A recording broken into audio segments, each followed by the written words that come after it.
Of India నాయకుడు మనకు ఆతిథ్యం ఇచ్చింది. ఎక్కడ రోడ్డు మీద అగమ్య గోచరంగా నిలబడ్డాం మనమంతా.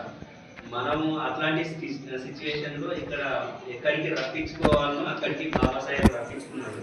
ఆ ఆలోచన విధానం అనేది మనం ఆచరణలోకి తీసుకొచ్చింది.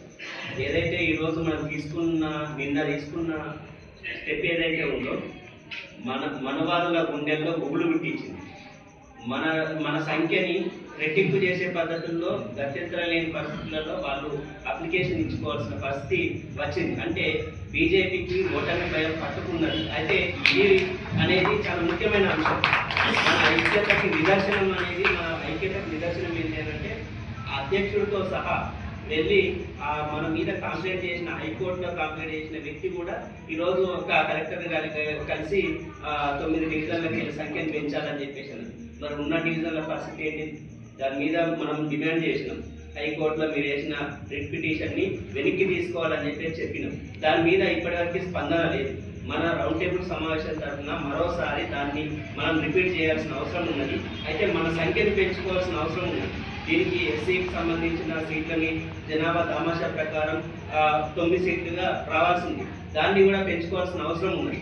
రెండవది, మనం ఇక్కడ ఈ ఐక్యత అనేది చాలా ముఖ్యం. మనం ఏదైతే దేశాన్ని పట్టి పీడిస్తున్న విషవృక్షం ఏదైతే ఉందో ఈ బీజేపీ మతోన్మాదం, మతవాద సిద్ధాంతం, దాన్ని పెకిలించి వేయడమే ఈ రౌండ్ టేబుల్ యొక్క ముఖ్య ఉద్దేశం. కాబట్టి దీని మీద మనం ఆధారపడి ఈ సమావేశం నిర్వహిస్తూ ఉన్నాం. అయితే దీనికి సంబంధించి ఒక పోరాటాలు అది ఒక మార్గం, వీధుల్లోకి వచ్చి పోరాటం చేయడం ఒక మార్గం.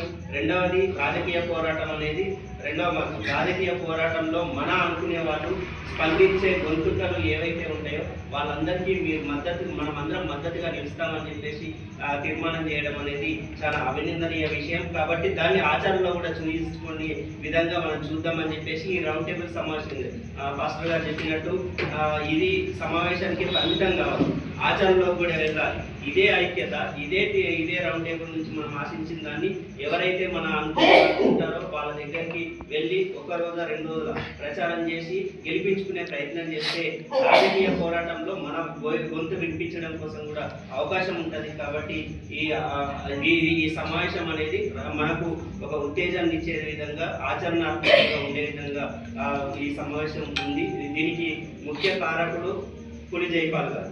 నిన్న జరిగిన సమావేశానికి కూడా కార్యాచరణకి పులి జైపాల్ గారు ఏదైతే దీన్ని ఒక కార్యాచరణ రూపం తీసుకోవడం కోసం ఆయన చేసిన కృషి, మనల్ని ఈ రోజు కూడా ఈ సమావేశాన్ని మనం నిర్వహించడం కోసం కూడా ఆయన చేసిన ప్రయత్నం అనేది మామూలు విషయం కాదు. కాబట్టి అట్లాంటి వాళ్ళకు కూడా మనం అందరం సపోర్ట్గా నిలబడడం అనేది రెండవది. దీంట్లో మనం కూడా భాగస్వామ్యం కావడం అనేది మంచి విషయం. కాబట్టి ఎవరం కూడా తమ స్థాయిలో అందరం నాయకులది, కానీ ఆచరణలోకి వచ్చేసరికంటే అందరం కార్యకర్తలుగా అందరం ఉంటేనే దాన్ని మనం చేయగలుగుతాం. కాబట్టి ఈ అవకాశం ఇచ్చినందుకు ఓసీలకు కానీ సీట్లు కేటాయిస్తూ ఏదైతే ఇచ్చినటువంటి షెడ్యూల్ ఉన్నదో దాని ప్రకారం వాళ్ళు పట్టిక ఇవ్వడం జరిగింది.